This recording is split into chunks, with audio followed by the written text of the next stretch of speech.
This week on The Destination Angler. There's so many ways to tightline to present the fly with different speeds, with different depth, with different connection, with different tautness or looseness or whatever. There's many ways. And what we'll do is we go through our progression. We'll call them A, B, C, D, E, F, G. And there's more. So we go through. My A would be the technique that I believe produces the most. And I'll start with that first. And then second and my third and my fourth and my fifth and my sixth and my seventh and my eighth and my ninth before I change my fly. And that was competition angler Josh Miller sharing some of his methods. Welcome to the Destination Angler Podcast, the podcast for anglers who travel. And I'm your host, Steve Haigh. We go right to the source, the local guides and experts, to build your knowledge of top fishing locations around North America. It's a big world out there. Now go and fish it.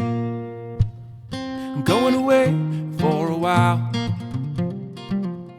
but I'll be back soon. Whoa, whoa, whoa. Hey anglers, welcome back to another episode of The Destination Angler, brought to you by Trout Routes, the #1 fishing app, helping you find new trout waters so you spend less time on the road and more time doing what you love, trout fishing.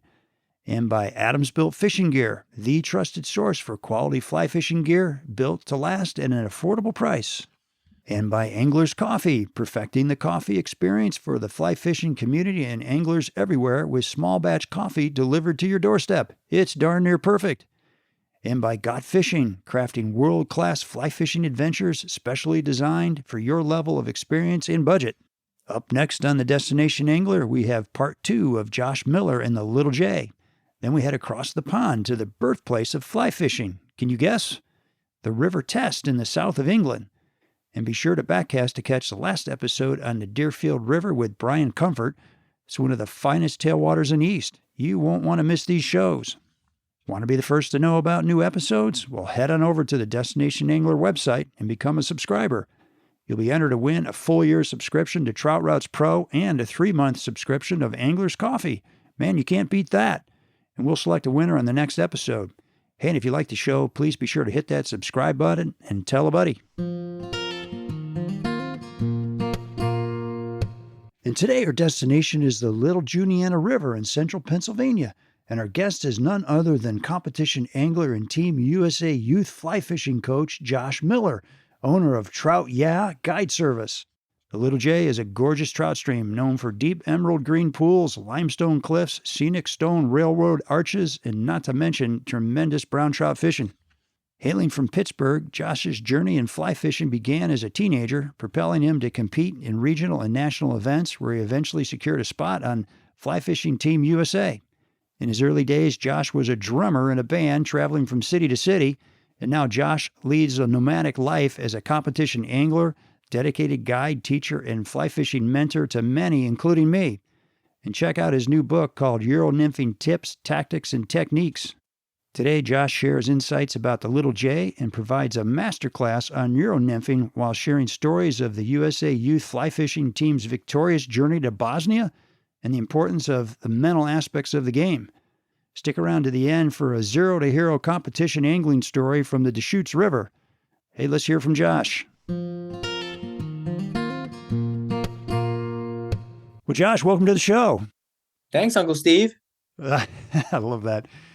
Josh, it's been a while since you and I have talked. I mean, we met in central Pennsylvania on a trip in April. We're doing Penns Creek, and that's the first time I met you, man. I was really blown away with your whole philosophy. It's pretty cool. It was kind of neat that when we drove over the hill to Penns Creek when we were fishing Poe Patty, it was neat that you jumped in my vehicle and we got to spend that kind of quality 40 minutes together on that ride. We did. And we had a guy named Caleb in the back seat, and he told me afterwards that was a life-changing 45 minutes for me. I think he wants to be a fishing guide now because he listened to you talk about it. So Caleb was so cool, man. I feel like after we got to hang out, he was the most like just excited to fish. I mean, because he was there photos. I remember every moment he could, he was grabbed a rod and was fishing. He was. I think he took a few photos. I'm not sure how many, but did you get a chance to fish with him one-on-one? Yeah. Oh, yeah. Yeah. I definitely showed him a few things. Oh, you did? Okay. The cool thing is he just absorbed it quick and he was off and running right away. Yeah, exactly. So anyway, I really enjoyed that conversation a whole lot. You kind of blew my mind, honestly, with some of your philosophies on fly fishing. So, anyway, I'm super excited having you on the show. I appreciate you doing this. But I wanted to start with your big victory in Bosnia with the youth fly fishing team. Tell me about that. It was a pretty awesome experience to be over there and not only representing the United States on fly fishing with youth, just to be able to win. Truthfully, I mean, shoot, just as simple as that. We won, and it Yeah. was great. A lot of people have been asking, how or why this time, or why did you win, or what did you do differently, or whatever. And of course, there's so many speculations of why, but sorry, I'm probably answering questions you're going to ask. You're good. No, I want to hear about this. Yeah. The truth of it, if I could boil it down to my opinions, we had anglers that were not only the best of what they do, but they're really good at just being able to adapt to situations.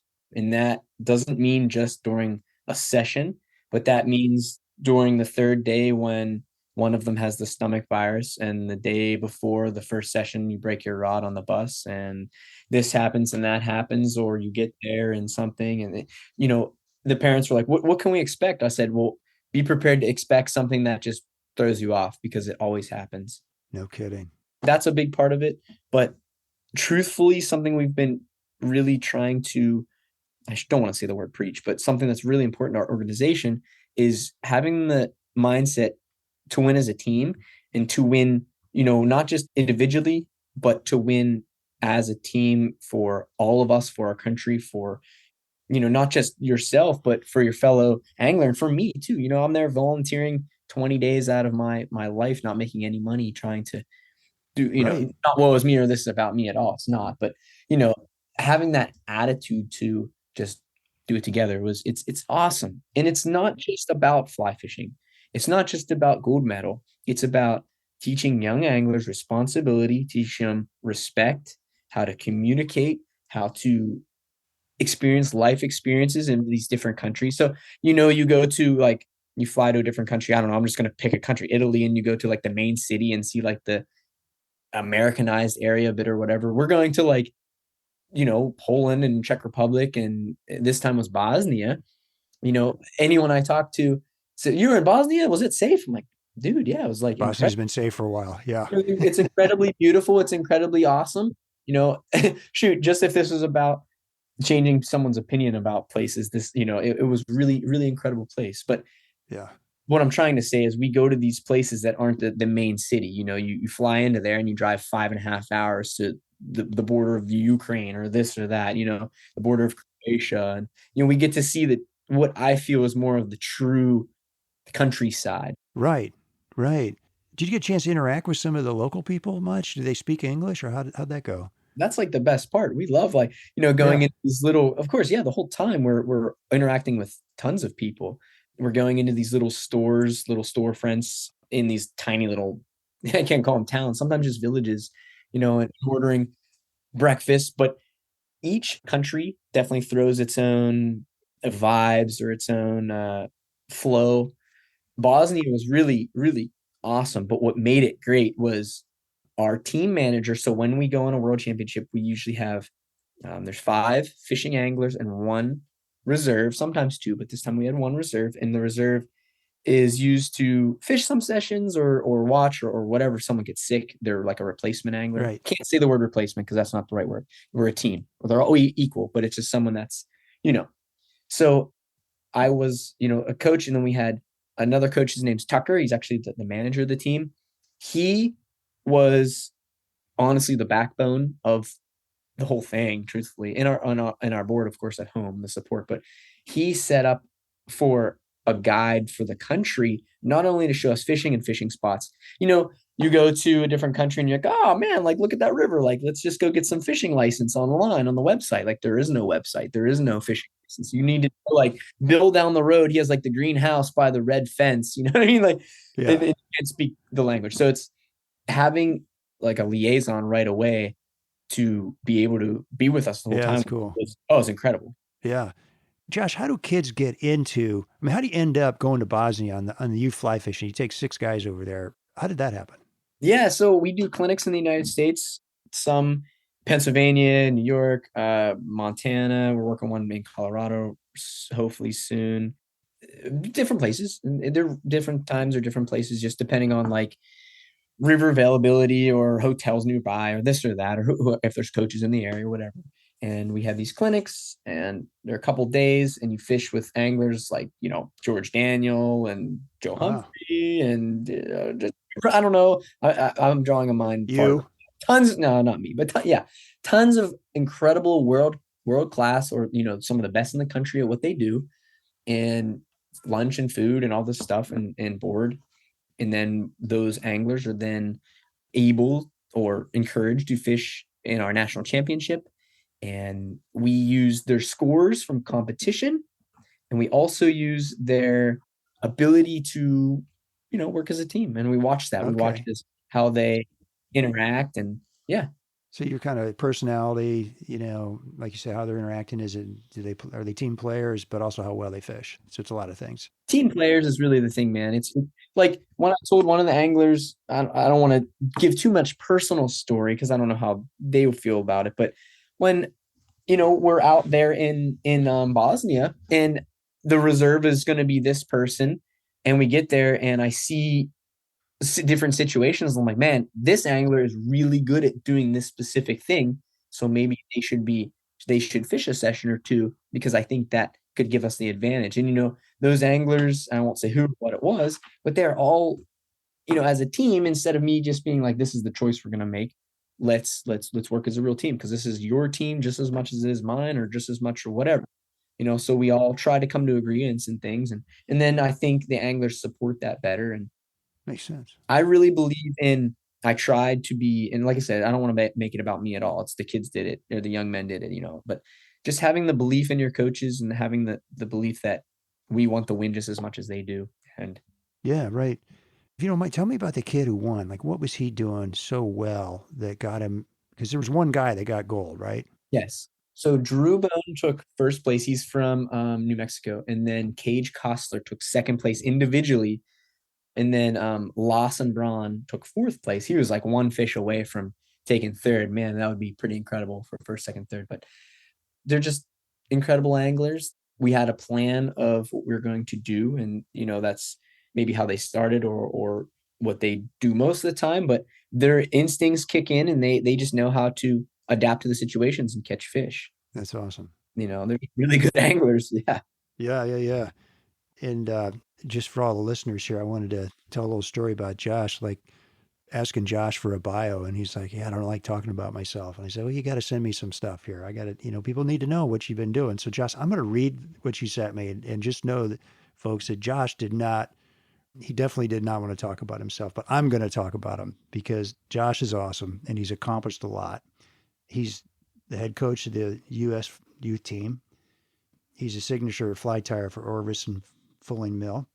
He's fly fished in over 10 countries, caught trout in over 30 states, national competitive angler. He's an instructor for the youth team. He's also got a book coming out, which I mentioned in the intro, Your Nymphing Tips, Tactics, and Techniques, coming in January. He's been guiding since 2016. He owns his own guiding service, Trout Yeah, out of Pennsylvania, and he fishes a couple states there. And he's takes that truck on the road. He's been to South Dakota, Colorado, Oklahoma, Pennsylvania, Connecticut. And he's coached youth teams in Bosnia, Slovenia, Poland, Czech Republic. Does these traveling Euro nymphing schools. He's a presenter, key speaker. He's been at many fly fishing shows. You may have seen him there, and is tied at these events. I know he's been in lots of podcasts. He's probably done a lot of other things too. But let me tell you, he's got quite a resume for a guy. I think you're in your mid-30s, right? Yeah, 34 now. Maybe 35. I don't remember.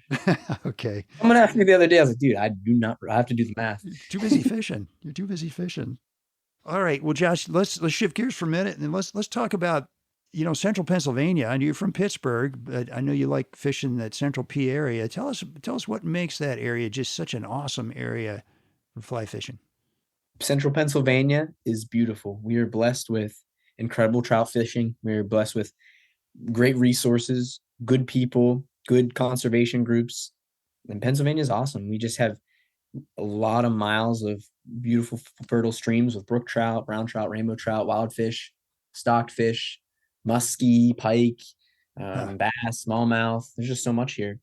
And there's so much of it is public or walk-in permitted, even on like personal private water. Our state does a good job trying to, get more water accessible. Like I said, I've been a lot of places and I've seen a lot of fishing. There's a big time in my life where someone asked, like, how do you get better? And one of my answers was, well, I think if you fish a lot of places and a lot more streams and a lot more places on streams, you get to experience a lot of situations that when you're fishing your place or in a competition, whatever it is, you're like, man, I've seen this before. Right. I've had something similar, so I can really relate to that. So that was kind of my strategy for a lot of my life. The older I am now, maybe the more slowed down I get with traveling that extensively. But central Pennsylvania, like we were in Maine fishing last week, and Maine is beautiful and fabulous in its own way. And there's times where I'm like, man, I just wish I was on Little J or Spring Creek right now. It's Is that like, right? No yeah, kidding. I mean, I hate to say that because I don't want to, put down anything else. But we have is great. It just really is. Where are some of your, I don't want you to give away your honey holes, but like what regions of the country do you really enjoy fishing in? In Pennsylvania or the country you, All over the country. Yeah. man, I love fishing. There's some, I mean, shoot, every state has their own little hidden gems. But as a whole, I really love Wyoming. I really love Montana and Colorado, North Carolina, Tennessee, Oh, Virginia. okay. I mean, and then just Pennsylvania. Yeah. I was out fishing on the Arkansas River in Colorado a couple weeks ago, and the guide said the best anglers I get are from Pennsylvania. And I thought that was so interesting, and like everybody tightline nymphs in that state, man. I tell you, it's hard to find somebody, doing anything with an indicator. It's all tightline out there. And I don't know. I don't doubt it. Yeah, we definitely have a lot of, it goes back like a tradition, Pennsylvania opening day fly fishing or just trout fishing tradition. And hunting is, I don't hunt nor know much about it, but what I hear secondary is, there's a lot more private land. So those Yeah. hunting is sliding into fishing and fly fishing. So it's definitely, there's a lot of it here. Yeah. And it's so pretty out there too. And I think your limestone has something to do with the quality of the water too, doesn't it? For sure does. Hey, anglers. If you've been listening to the podcast, you already know Trout Routes has mapped and classified over 50,000 trout streams covering the entire lower 48, including 350,000 hand-curated public access points marked and ready for you to explore. But I bet you didn't know about a brand new feature called Trout Lakes. With a flip of a filter, Trout Routes Pro users can see over 12,000 fishable alpine lakes in the lower 48. You can turn this layer on in the filters menu to open up a whole new set of trout fishing opportunities. There's nothing more exciting than finding that new trout stream, lake, or access point. I'm a huge fan of Trout Routes because they make it so easy. Say goodbye to stumbling around country roads looking for your next spot. Because Trout Routes provides every detail you need for each stream or lake, including public and private bridges, stream flows, trail access, where to park, camping opportunities, boat ramps, and a new feature to calculate actual river miles. How cool is that? No service, no problem. You can save maps for offline use. With Trout Routes, I've found dozens of new streams and access points I never would have known about. So what are you waiting for? Sign up for Trout Routes today on your Apple or Android phone. Are you an avid angler in search of top-notch fly fishing gear that's easy on the wallet? Well, look no further than Adams Built Fishing Gear. Adams Built is the ultimate choice for anglers who prioritize quality, affordability, and style. Established in 2014, Adams Built has been the trusted companion for thousands of anglers, creating unforgettable moments on the water. Seasoned pros and beginners alike will love their lineup of lightweight and durable waders and wading boots, high-quality nets and fly rod starter kits, and meticulously designed fly boxes and outerwear. When I first heard about Adams Built, I have to admit I was a bit skeptical. Having run through many pairs of waders over the years, I wondered about their guarantee. So get this, folks, all Adams Built branded products are guaranteed to last, and Adams Built waders carry a lifetime repair or replace guarantee. You only pay shipping. Hard to beat that. So why not make Adams Built Fishing Gear your go-to choice? Check them out at a dealer near you or at adamsbuiltfishing.com. That's Adam Built Fishing, the trusted source for quality fly fishing gear.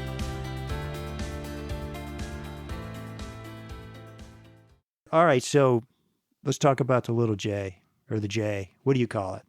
Little J. It's kind of what I call my son for a while. His name's Jonah. So before he Is was that born, right? You call him Little J? Little J, yeah.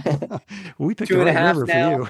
Yeah, is he? Okay. I told my wife, I was like, no drums. He has like a tiny little drum set in the back room, man. He might run back there and hit it for a few times. You might hear it, but All right.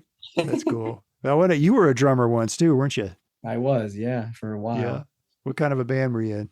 I was in we call it headache music now. The older we get. some rock music, and yeah, we had a lot of fun touring the country and seeing that's kind of like how I got my mobile lifestyle, being in 16 years old, jumping in a Ford Econoline 15 passenger van with a 14-foot dual axle trailer and going from Pittsburgh to Ohio to Indiana to Oklahoma to Texas to California, just do this crazy nomadic life in this van. And I was like, man, just do the same thing for fishing. You know what I mean? You liked that, huh? Oh, I loved it. Yeah. I mean, growing up doing it at a young age, it made it, I don't know if it just desensitized me to being able to sleep in a seat of a car, you know what I mean? For days on end, obviously I needed to take a shower, but there's nothing scary to me about just having a nice night's sleep in a nice little camper van. In your camper van or in your trout truck. I've been in your trout truck. It's all tricked out for one thing, trout fishing. Yeah, I upgraded my battery recently. I doubled my power, so I got some more amenities in there. Yeah, I love it. Yeah, I think he told me the thing gets like 35 miles to the gallon. I was surprised how good it does on gas mileage too. Yeah, it's still a little 5-cylinder diesel. It gets pretty good gas mileage. How about that? All right, so what's the biggest audience you've played for drumming wise? I've done some festivals where it was over a couple thousand, but like an individual just show. I remember some Texas shows being some really big ones, like in Dallas, Fort Worth area. And I don't know, maybe Cornerstone. There's a festival we played in like Illinois. There's some big shows there. Sunshine Fest, New York. Yeah. Yeah. Is that pretty cool getting up there in front of all those people and hitting those drums, getting their attention? There's something when you're in a stream and you see glaciers and there's no one for miles and there's no cell service and you hook a wild fish or a native fish. There's something about sitting on stage, kicking your kick drum, and when there's so many subwoofers that the audience they could feel and they start yelling, like, there's something special about both of those things, Right. And I've always lived like the life of kind of that in particular. It's kind of what I want to talk about. You're kind of a performer in a way. Yeah, I don't like to think of it that way, but I like to think of I want to do things kind of seldom seen or new experiences that lesser people have done, or it's just kind of like what I like, And, yeah. Not a daredevil, but just something different, Yeah, that's neat. All right, well let's talk about the Little J a little bit more. So kind of I love that little sidebar we just went down. I was super curious about that. Tell us about the Little J. Like, just give us a sense of the water. Like, break down the sections. Where does it start? Where does it flow? How big is it? Gradients, those sorts of things. What can you tell us? Yeah, Little J has, the best way to describe it would be it's many different rivers. There's places where it's fairly decent falling. There's places where it's, more flat. There's places where it's warmer, and then there's places where there's more spring influence. So you kind of got like the upper end where it's real small, and there's some nice tributaries and some nice springs. That the positive, and I want to talk about is there's some good conservation efforts up there to help the stream be clean. There's a conservation called Little J River Association. They do a lot of good cleaning work, and they did some on the tributaries up there to keep, like the start of the stream. I kind of think I like the concept of clean tributaries, kind of clean river in a way. Helps the downflow side. Of course, that's not the last thing we need to do, but I think it's a good start. But yeah, so the upper end of the river used to be stocked, and they stop stocking it. There's some good wild fish up there, and then it goes down towards Tyrone. It takes a hard turn through kind of the first mountain range. So in Pennsylvania, we have long valleys and we have ridges in the limestone belt. The limestone belt's kind of the central part where I like to guide and fish. And on a side note of myself, we have, just in the region of the Little J within 50 to 100 miles, there might be 30 more limestone spring or spring influence or limestone influence streams that fish sometimes incredible. I like to say that there's different streams in PA that kind of wake up and cool off at different times. Like maybe when one over the mountain is fishing really well, the little J is not quite as woken up, or it's already getting too warm, you know. So it's neat if you know a lot of the region, and Right. another thing that's cool is watching the rain, because I'm not a meteorologist or whatever, but there's ridges, and it's neat to see sometimes the rain kind of keeps falling in that area, but if this ridge over here, I don't know, the clouds seem to like go around it, and that has, maybe it doesn't blow out as much, or it's more, it comes down faster, you know. So but it's cool. There's a lot of times there's something to fish in the region. But going back on the Little J, so from Tyrone, there's a couple streams in that region on the upper end above Tyrone that are great fishing for brook trout and wild brown trout on their own. And some of them do have some stocked fish in them, but then the river turns through over one of those ridges. So the ridge was carved out. And in that area, there's a lot more spring influence, and there's a lot more limestone. The stream runs over a lot more bare limestone in that area. Okay. You know, I don't know exactly, but I kind of imagine in my mind, there's these ridges that are like sideways. And I just imagine the water kind of just cutting through those ridges, going underground, ebbs and flows, and coming up in different areas, you know. And in some places you could see these big springs. There's one called 100 Springs, and there's one downstream of that with a lot of good cold water. And from just south or just downstream of Tyrone, there's the special regulations area, from there all the way to the mouth. So from there all the way to through Spruce Creek, which is kind of a well-known tributary. It's probably Yeah, sure is. both in PA, I'd say pretty close. And then from there down, we call it the gorge in Bari, through the gorge down through, I'm drawing a blank, Allison Road, all the way to the mouth. It's beautiful down there. It's a pretty wide river. It gets pretty big. You know, at 700, 800 CFS, it's hard to move around. Right. Is it pretty wadeable the whole way, or? Yeah, oh yeah. There's a lot of it. There's some holes that are way over your head, but there's a lot of stretches that are nice and gentle, especially from that 250 CFS is kind of the nice in between, easy wading, you know. Yeah, right. It's great. Like you said, it has that green tint. We Yeah. call it the limestone green. Man, you know, if I roll up to any stream in the world and I see that limestone green, I just feel at home. I love it. It's, for those who don't know, it's like it just beautiful. that like tint of like just fishiness. I know that's not It's real. so cool. It's Yeah. like emerald. It's like staring into an emerald, isn't it? Like a precious rock. It's beautiful. Kind of. You know, I've been to where there's like, you know, glaciery streams, and they look a little not the same. It definitely looks different. Yeah. And then you go to North Carolina and you're like, man, that stream, I'm fishing this little spot, and I'm like, man, it's probably 2 feet deep, and I step in and it's 10 feet, and it's hard to discern how deep things are. But with the limestone green, there's so many suspended particles where you can kind of tell a lot of times how deep things are. And it's neat, actually, going towards technique. And I know I'm jumping off subject You're here, but good. this is a good time to say this. Anytime we fish in PA and I'm guiding or teaching or explaining or whatever, we're fishing, and I always tell my angler, I'm like, just assume it's not as deep as you think it is, because it usually isn't. Oh, really? Yeah, a Okay. lot of times it's not. So I always err on the shallower side, but that's more technique thoughts. So, but And you like to wade versus float. Am I right about that? I mean, I think I like wading. Both have their ups and downs, of course. Mm-hmm. As a whole, I like wading because I like to be in control of everything I'm doing. I like to be in control of my movements and body position. To me, body position is, geez, just as important as your cast, as your fly, as your drift. It's just as important because it all sets that up. Position is so important. So I want to be, if possible, in control of that as best as I can.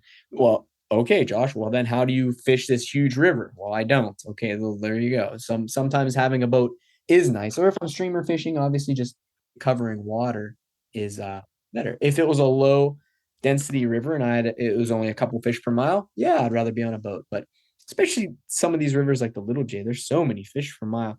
I might only move half mile in 8 hours. I mean, we fished Spring Creek. Joe, Pat Weiss, and I fished Spring Creek. It was like 3 days ago, and I fished, I think 4 or 5 hours before Pat came. Man, I don't think we went more than 100 yards, Joe and I. You know, we got plenty of fish. Oh, is But that right? it's neat. And I write about it in my book a lot, how just the difference in anglers and the difference in what they want to experience or accomplish. And So anglers who go really fast, especially like with the nymphing styles, they're going to catch fish. And that's what I did at first, just catch fish, get them under your belt. But then, if you learn to catch more out of one run, I feel like there's a lot of benefit to that, and Sure. kind of picking it apart and figuring it out. That's where I'm at now. I like that. That's enjoyable.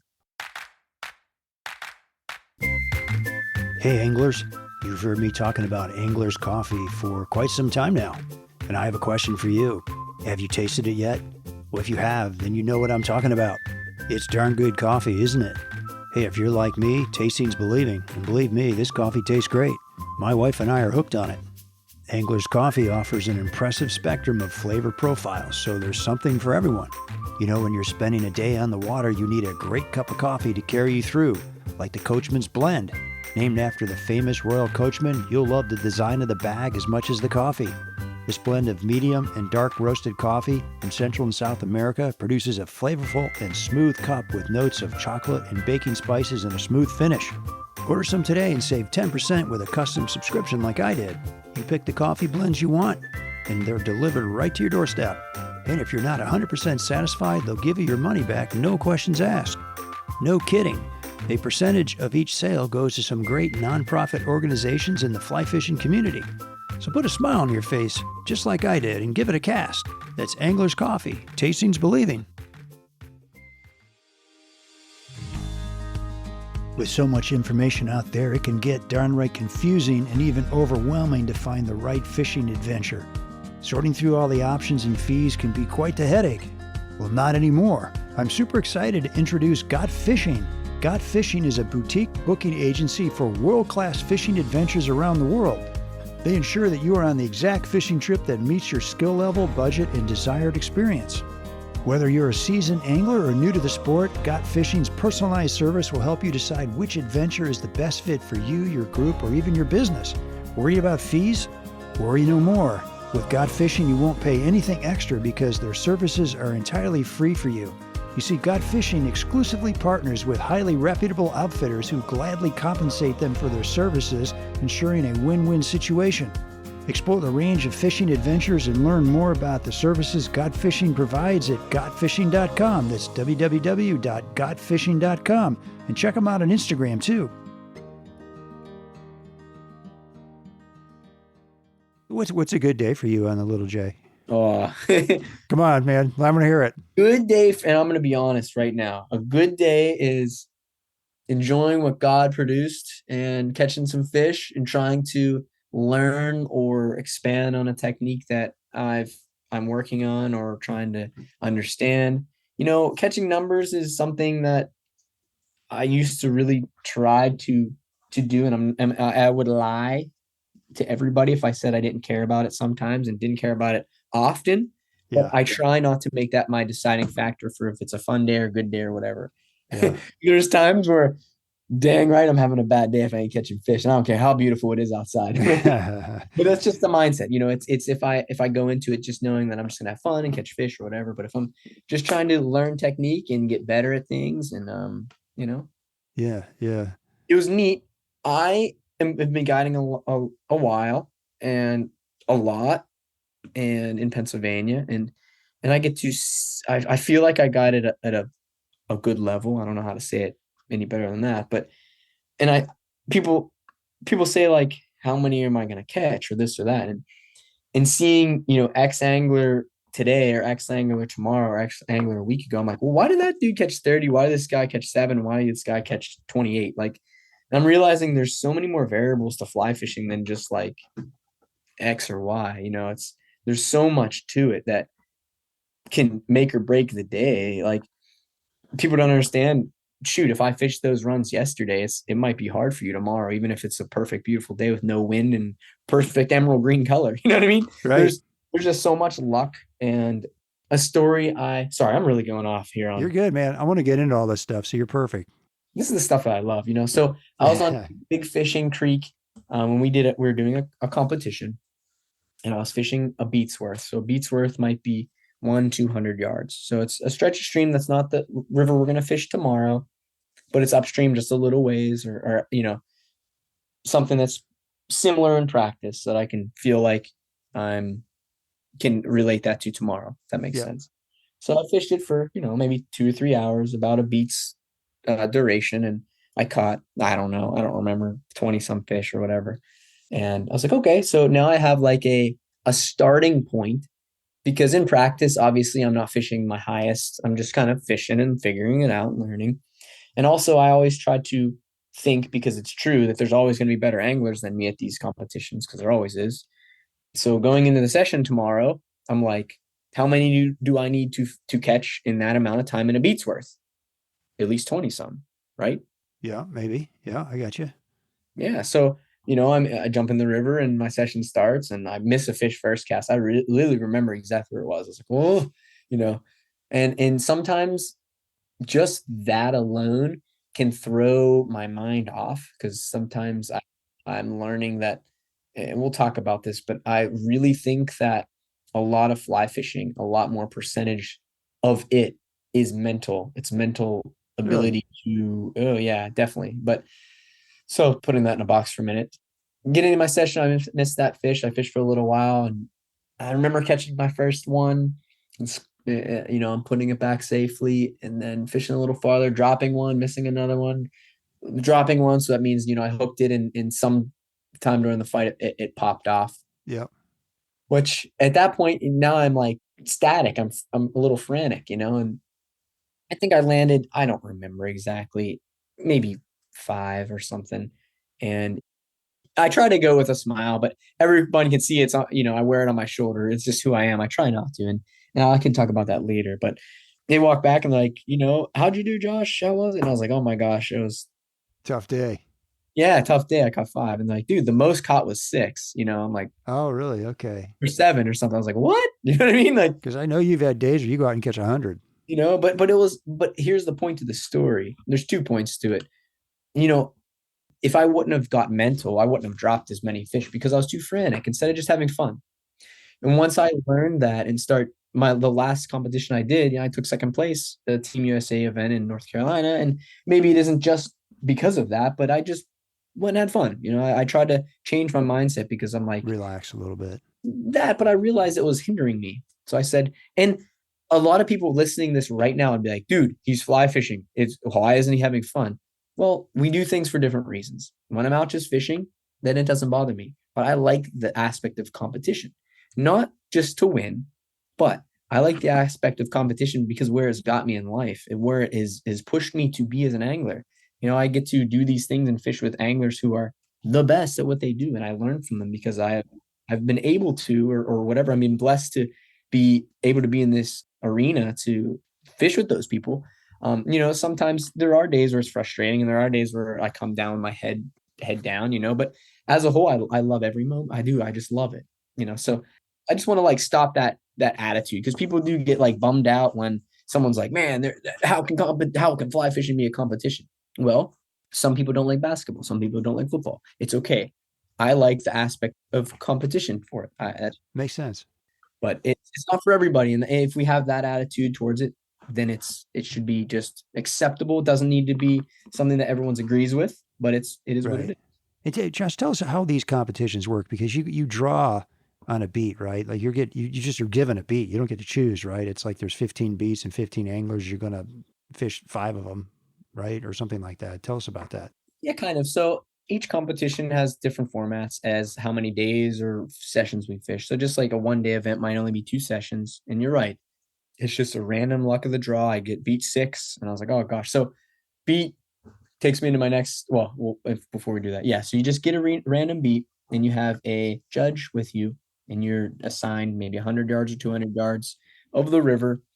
And how it's predetermined the day before. Someone walks up the river and puts a flag and it says beat 1, beat 2. So you can just know your beats in that stretch. And you just have to catch the most fish in that session. And then if I caught the most, we do what's called placing points. I took a 1 placing point. If I caught the least, I took the amount of placing points is as many anglers on that section. So there's 10 people. If I took a last place, I took a 10. So at the end of each session, it's whoever has the least amount of points. So if I won both sessions, I took 2 placing points. So I won the competition. Yeah. So it's about placing points. Huh. Interesting. And Have you been in competitions where, you're not getting good beats? I mean, are they all equal? Of course, yeah. So my nationals in Bend, Oregon, it was the last time. So my first nationals was in Lake Placid, New York. I think I took like sixth place at that nationals and made Team USA. So that was, we do like regional qualifiers, and then we go to nationals to compete to make Team USA the adult team. And then my next one to re-establish my position on the team was in Bend, Oregon. And it was a little bit stressful, to say the least, because it was 4 lake sessions and 1 river session. Huh. So as an East Coast person, I want to say we have a little bit of a disadvantage because we don't really have lakes that have wild trout and lakes that have trout where we can fish in practice for a lot of duration. We might have some for a little while, but man, they're shallow or they're weedy or they're just stocked fish or whatever, but we just don't have the opportunity out there as much. Yeah.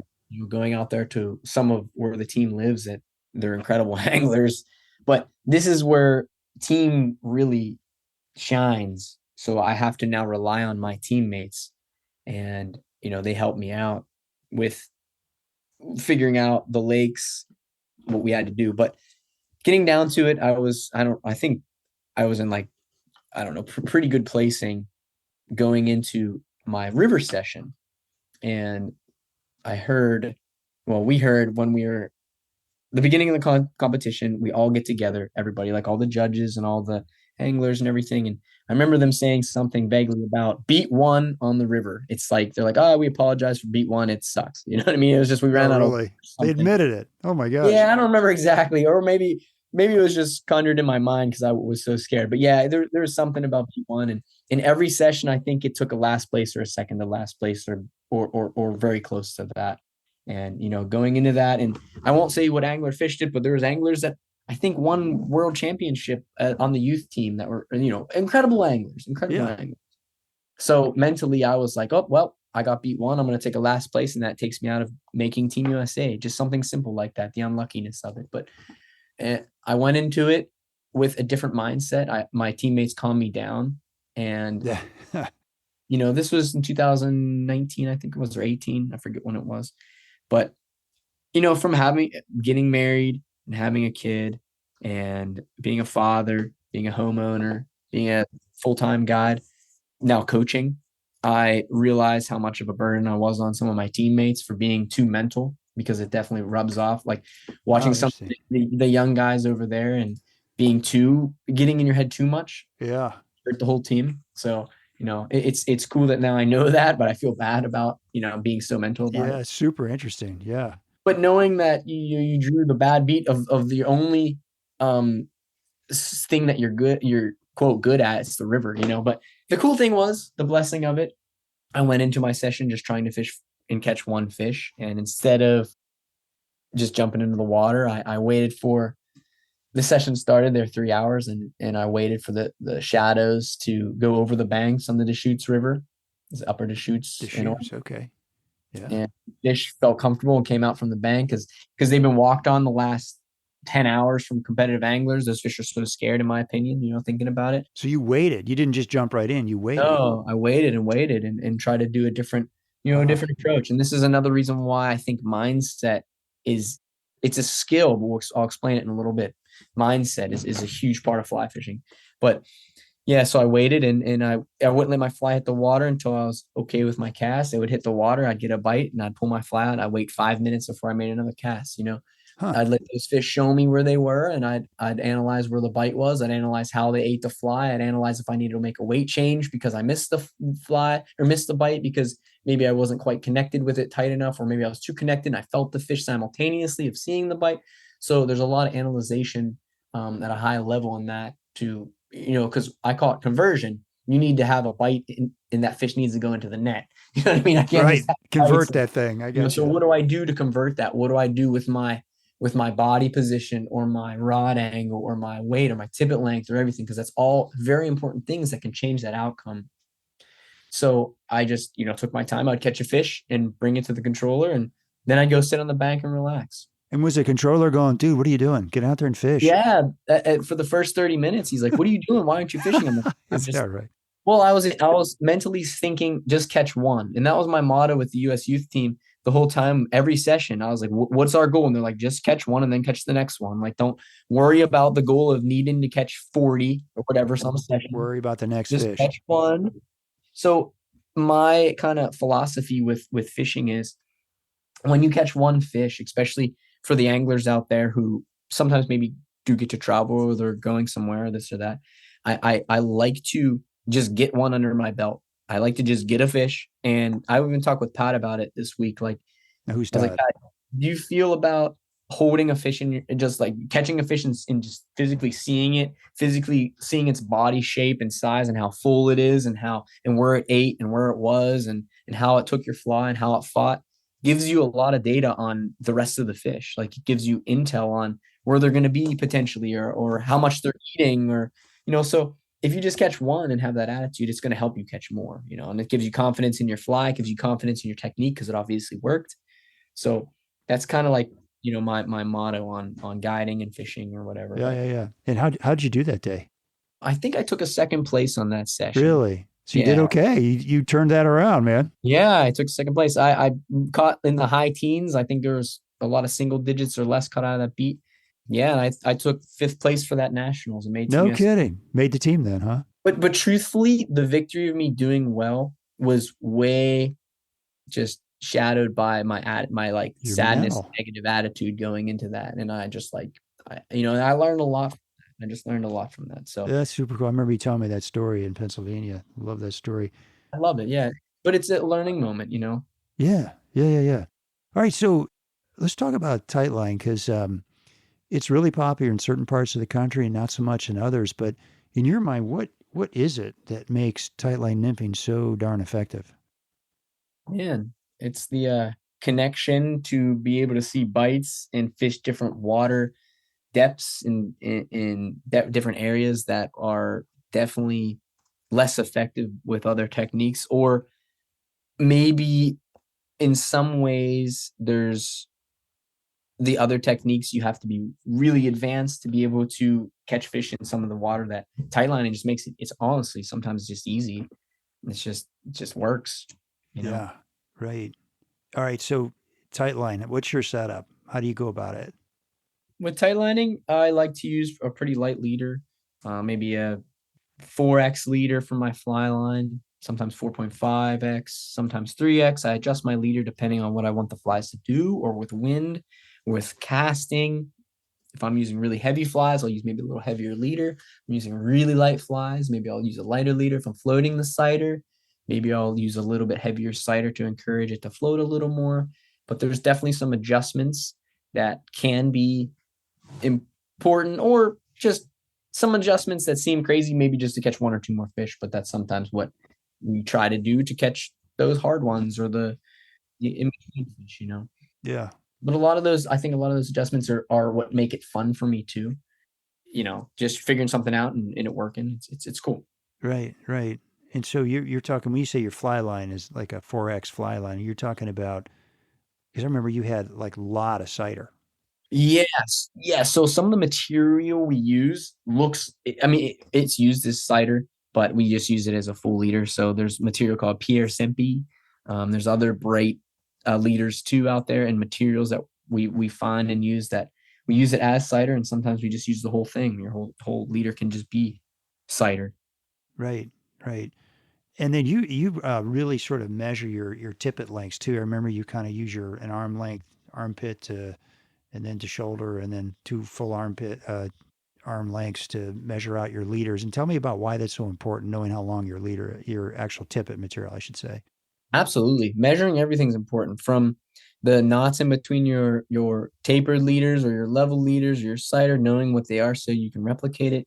And for when you're fishing the amount of tippet underneath your cider, it's even more important in my opinion. So you can duplicate, so you can understand that if you fish a light fly on long tippet, it might fish similar as a heavy fly on short tippet, or the opposite, or so when you go and break a fish off and your setup is working, you can replicate exactly what you're doing to have, more of a scientific, instead of, I was about this much and then you make a cast. There's too many times in competitions I'd be, break a fish or be a little jittery and put on way too much tippet and then have to take the time to cut it off and retie. So I was like, why don't I just measure this every time? It just makes more sense, you know. Yeah, And then yeah, you yeah. start getting good at, I can almost close. I actually did it for an angler the other day, a client back in June. It was cool. I'm gonna do a video on it. I know where the fish should be in the run. I turned back to the angler and was looking at them and showed them when the mechanics of a cast. Because the point was actually I can't ever see my sight, or I can't ever find it. And I said, watch, like if you know the mechanics of different casts, you can. I made a drift without even looking. I caught a fish second cast doing it. I felt the fish, which I don't love to do, but it was neat. And he was just like, holy crap, like your drift was great, not even looking at it. But when you have mechanics of things down, it becomes so natural. But in doing that, having that same tippet length and knowing how much leader you have out is very important, because it'll help you know where your fly lands and help you know when to move your rod tip or whatever. How deep you are too, right? All of it. Yeah. I think as being scientific. So when you get me talking about technique, I consider myself a scientist. I want to, figure out why this is this and make educated guesses, and then try to either figure out if it's true or not, try to really understand what's going on. Give me an example. Give me an example of that. What do you mean by that? Even like, so say I was fishing a couple weeks ago with one of my clients, and he's like, I want to watch you for a few minutes. I was like, absolutely. And I went into really skinny water. I missed a fish. And I was like, geez, there's too much slack. So I went from a 2.4 to a 2.8. And first cast, I caught the next fish. And You're second talking cast, about the bead size. Yeah.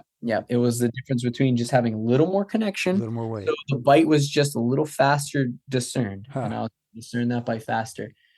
Just things like that. And or like the angler says, I missed a fish. Like, this is my favorite. Oh, I missed a fish.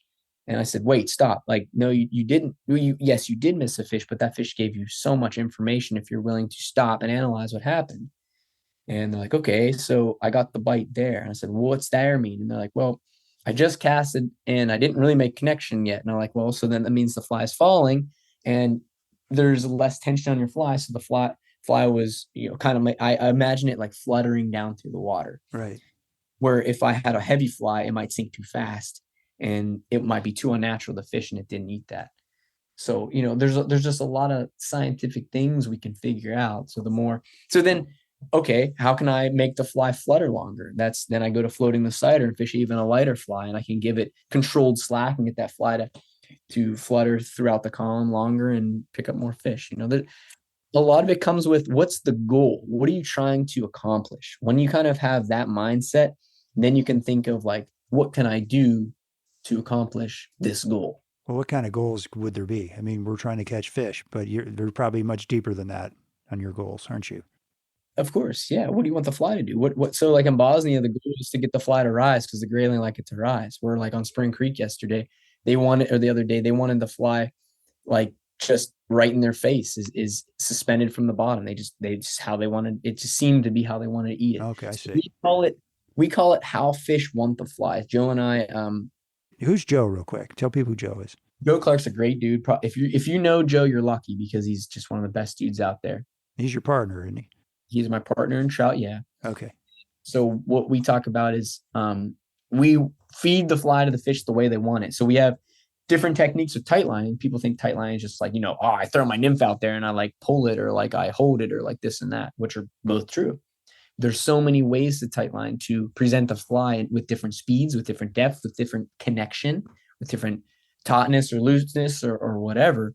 There's many ways. And what we'll do is we go through our progression. We'll call them A, B, C, D, E, F, G, and there's more. So we go through. My A would be the technique that I believe produces the most. And I'll start with that first. And then second and my third and my fourth and my fifth and my sixth and my seventh and my eighth and my ninth before I change my fly. So I give the fish a lot of ways to see the fly before I change. And so you were standing there, Steve. Remember we were on Penns Creek and I said some pretty bold things. I said, I'm going to catch a fish in front of these 10 anglers that are watching. You called it. Dude, that's Penns Creek, man. And you did. On Penns Creek, you caught like two, like in 10 minutes. I was like, whoa. Exactly. To me, that was a little bit crazy. So I walked out. Remember, we were just standing there and of course, there's 10 people standing there. And I said boldly, I'm going to catch fish and I'm going to do it on this waltz worm with just a single little waltz worm with nothing crazy and show that fish are, they're not that, it's not that complicated to some degree. And I walked out and I fished 10 casts with my first technique. And I yelled back, or the first angle or whatever. I remember yelling back like, Yeah. 10 casts. It was, less than a minute, but it felt like eternity to me because I was like, dude, there should have been a fish here first or second cast.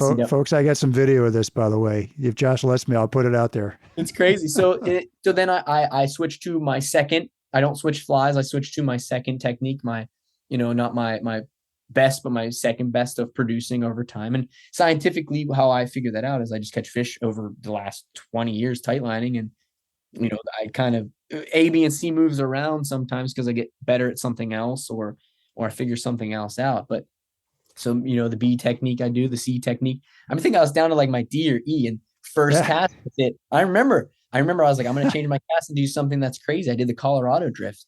I remember first cast I caught a fish, and then I did it again. And I think at second cast I caught one with you guys. And what is the Colorado drift for everybody listening? We were in Colorado fishing. I was on the adult fly fishing team. It was prior to the World Championship it was like in Vail and on the Eagle River.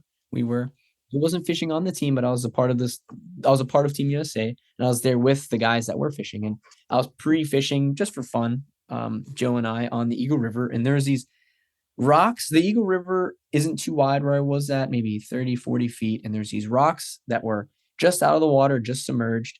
Imagine fairly swift, broken currents, but pretty clear. You could see the fish. And there's these rainbows that would sit just in front of the rocks, about a foot or two under the water. And when I was tight lining from behind the fish, because if I got in front of them, they would spook a lot of times, my drift would swing around the rock and I couldn't get to slow down in front of the rock. So I changed my angles and I pushed my rod forward and didn't move my rod and let my flies kind of pendulum under my rod tip and my fly pushed real far forward. And I caught one of them. I was like, oh, that was weird. And then it's kind of just like a different angle of a drift, and we call it the Colorado drift. Others have done things similar.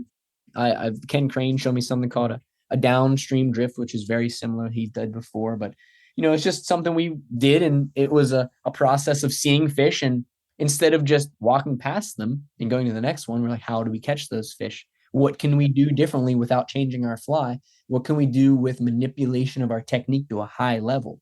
That's what I'm all about. Yeah. Manipulation of what I do to a high level. And it worked. And that's proof to the concept. Yeah. And I did it for you guys on Pittsburgh, and it worked for 2 fish back to back. We didn't know what you're doing, but all of a sudden you started catching fish. That's what I remember. Yeah, but it looked like you're doing the same thing to me, but you're doing something different. Totally different. Yeah. But that's what's cool. And that's what's neat to me about Tightline. That's what gets me all fired up, because it's not just one thing. It's a lot of things. It's a lot of things. In Bosnia, we fished with some of their Bosnian team members. And man, I learned so much from them. I've got to fish with different world champions like Pablo and David Klumsky and Julian from France, and just learning the things. And what I said kind of profound earlier in our podcast was a lot of it, I think, is mental.